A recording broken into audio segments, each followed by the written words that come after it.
Video like जरूर कर लीजिए और ऐसे वीडियो लगातार फ्री में पाने के लिए चैनल को तुरंत सब्सक्राइब कर लीजिए और बेल आइकन को जरूर टैप कर लीजिए ताकि आगे भी सारे वीडियो आपको मिलते रहे। यूट्यूब में फॉलो करते हैं तो प्लीज ये वाला फ्री टेलीग्राम चैनल जरूर ज्वाइन कर लीजिएगा। सारे नोटिफिकेशन सारे अपडेट यहीं पे आते हैं, ध्यान रखिए।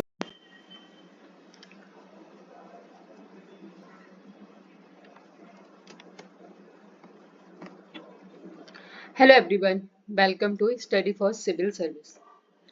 आज का हमारा नेक्स्ट टॉपिक है भारत तथा विश्व के बारे में। ठीक है, तो आज हम इसमें पढ़ेंगे भारतीय भूखंड एशिया महाद्वीप के पूर्व और पश्चिम के मध्य में स्थित है।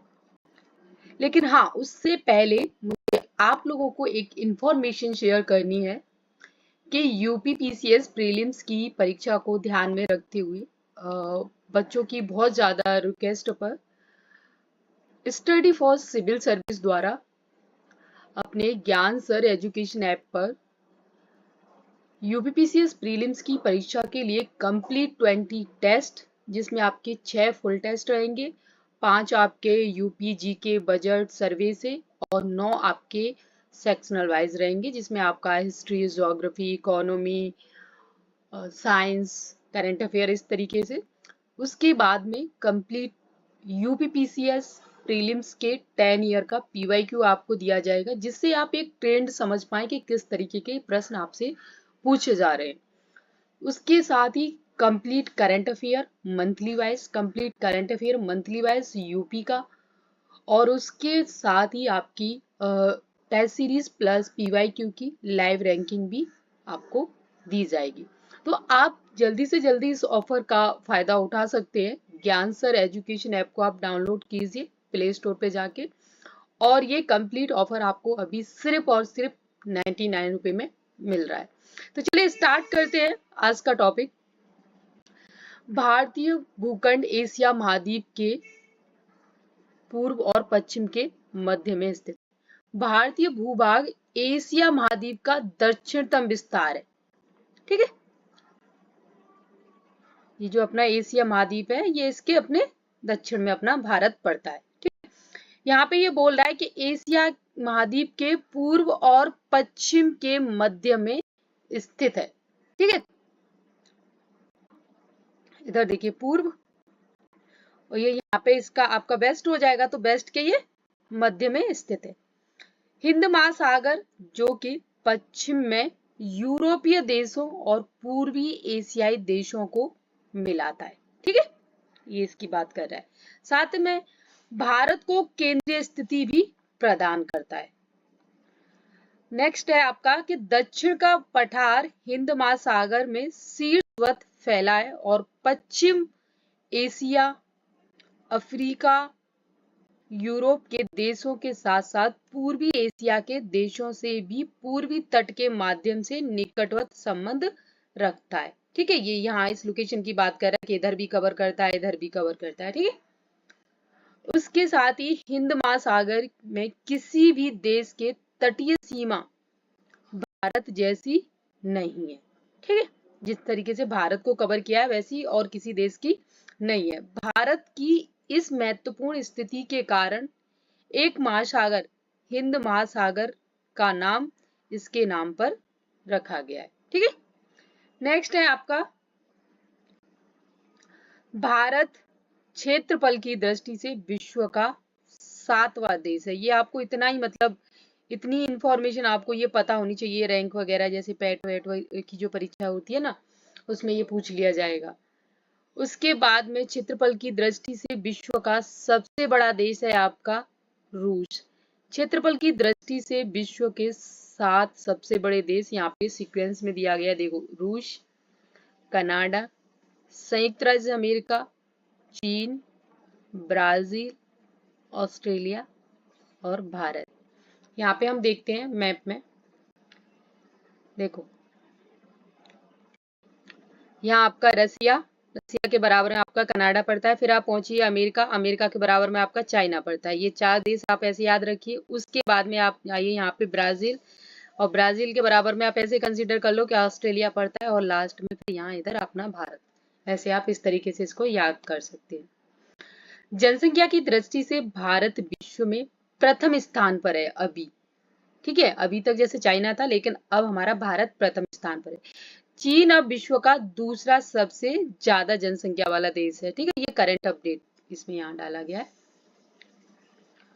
उसके बाद में अब देखते हैं नेक्स्ट। और देखिए, किसी भी कोर्स की आपको पेड कोर्सेज की हमारी जानकारी लेनी है तो आप जानकारी के लिए इन नंबर पे संपर्क कर सकते हैं। ठीक है, और ये हमारा व्हाट्सएप नंबर है ज्ञान सर का, तो आप इस पे भी संपर्क कर सकते हैं। यहाँ पे आज हम जानेंगे नेक्स्ट है भारत की समुद्री तट रेखा के बारे में। भारत की जो स्थल सीमा रेखा लगभग कितनी है? 15,200 किलोमीटर। ये जो लिया गया है एनसीईआरटी से लिया गया है, कुछ अन्य स्रोतों के अनुसार है 15,106.7। भारत की समुद्री तट रेखा, देखिए एनसीईआरटी हमारा एक वैलिड सोर्स होता है, तो आप इसको मान सकते हैं। भारत की समुद्री तट रेखा 47.6% बढ़ गई है, जो वर्ष 1970 में कितनी थी? 7516 किलोमीटर से बढ़ के 2023-24 में, देखिए अपडेटेड डाटा है, बिल्कुल ये पूछा जा सकता है परीक्षा में, कितनी हो गई है?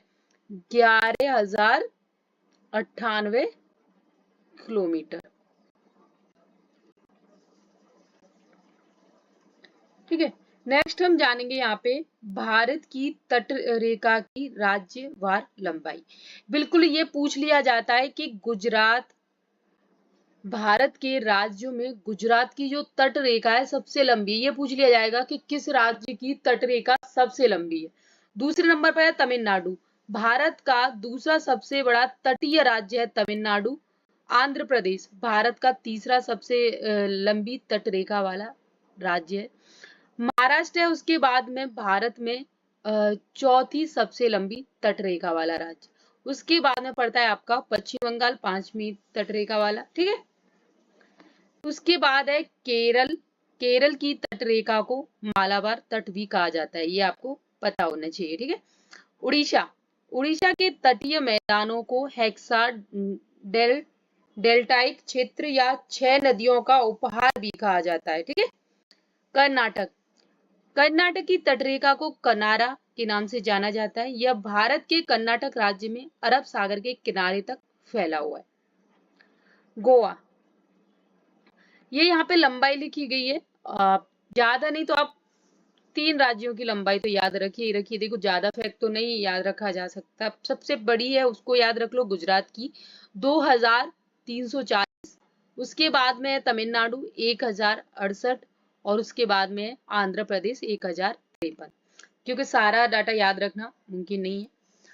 अब जानेंगे अंडमान निकोबार द्वीप समूह। अंडमान निकोबार द्वीप समूह की तटरेखा केंद्र शासित प्रदेश और राज्य दोनों में सबसे लंबी है। अब देखो ये प्रश्न पूछा जा सकता है 2 तरीके से, कि अगर देखो यहाँ पे अगर कंफ्यूजन करना होगा कि सबसे बड़ी तटरेखा किसकी है, इस तरीके से प्रश्न बनेगा और वहां पे अंडमान निकोबार आपको दिया गया है, तो अंडमान निकोबार मतलब देखो गुजरात और अंडमान निकोबार में आपको कंफ्यूज कर सकता है, अगर अंडमान निकोबार भी हो और गुजरात भी दिया गया हो, वहां पे ऐसा कुछ मेंशन नहीं किया गया हो, तो अंडमान निकोबार को आपको ध्यान रखना है कि अंडमान निकोबार की गुजरात से भी लंबी है।